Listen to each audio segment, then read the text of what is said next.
Mag-ano kami ni Jin Vlogs na talong with butter, syempre. Gumalaw yung talong.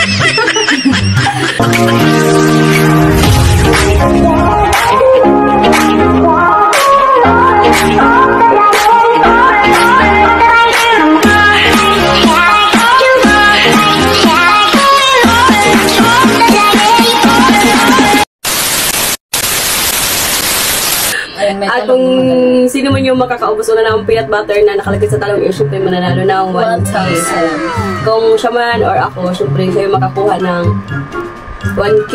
Ayan nga guys. So, ayan, simulan na natin yung challenge. Paunahan kung sino man yung makaubos ng butter na galing sa talong.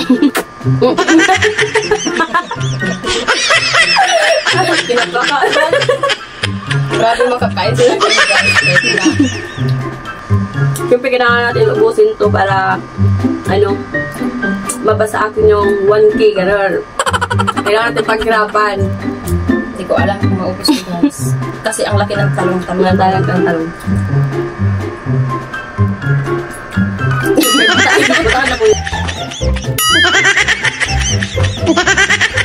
Kailangan mawala talaga yung butter na talong guys. Paling ka mag-friend. Hindi tanaw ko. Tanaw wala.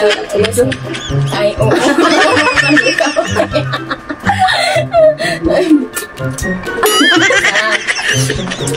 Yummy.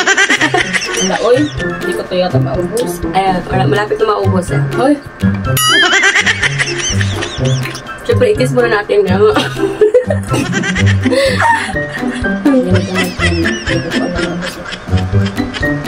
Ang laki pa naman ng talong ko guys.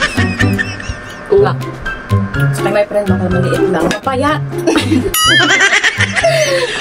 Ayan, malapit na maubos. Ayan. Talong isa rin. Ang tamis pa naman. Ay, pwede mo kamang uniyang lagyan mo ako, no?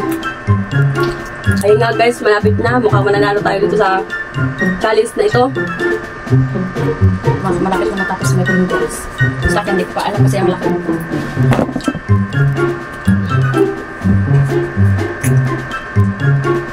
Ang laki pa naman yung talong ko.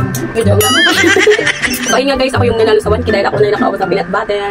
So ayun, maraming sa akin guys. Kasi ang laki na. Oo nga, malaki yung talong na nakuha niya. Gusto niya malaki ha. So ayun nga guys, dito na lang, don't forget to like and subscribe. Tsaka kay Jin Vlog, syempre, kilala din na siya. At salamat sa supportan nyo at walang sawang suporta sa live stream namin. So ayun nga guys, bye, thank you. Ako po yung nanalo ng 1K dahil sa challenge na ito. Bye! Bye!